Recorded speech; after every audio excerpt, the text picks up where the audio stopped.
So to commemorate the last few weeks of summer, I'm going to show you guys how I do henna at home.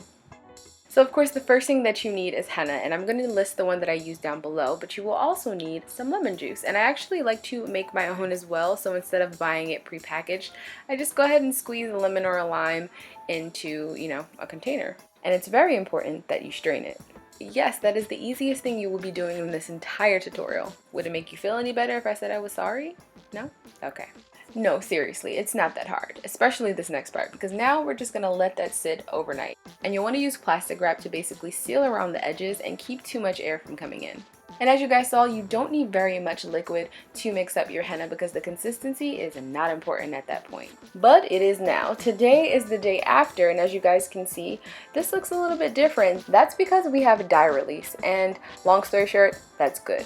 So now I'm actually going to add some essential oils because this is going to make your henna stain really dark, and that is what you want. So I'm putting in about roughly a tablespoon, and I'm going to mix that up. And this is the point where your consistency does matter. You guys see that? Ideally, you want your henna to make ribbons like this because basically it's going to make doing your designs a lot easier. And now we need somewhere to put that henna, so we're going to make a henna cone.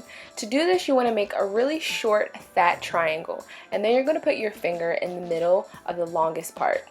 Then you're just basically going to roll that between your fingers until you form a cone. But if this is a little bit tricky, you can also try folding instead of rolling. You just want to take some regular tape and seal up your edges. Now I've actually put my henna into a ziplock bag and cut off the tip, and that is how I insert it into my cone. Then you want to push all of your product to the tip. Don't worry, it won't come out as long as you did it properly.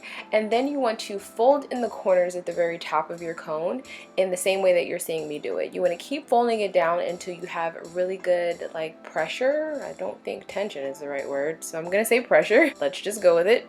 And guess what, guys, you're done. All you have to do now is cut off the tip and we are ready to draw. And if making a cone seems like a little bit too much work for you, don't worry, you can also buy applicator bottles, so you don't have to do that step. But finding the right rhythm when you draw and how much pressure to put on the cone is just gonna come with time. I am still not a pro at it, so you guys are still seeing me just do whatever comes naturally, and I figure it out as I go.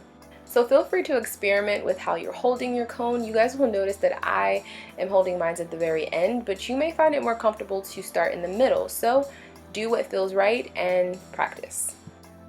So once you're done drawing, we're finished, right? That's it? You just, go on about your day?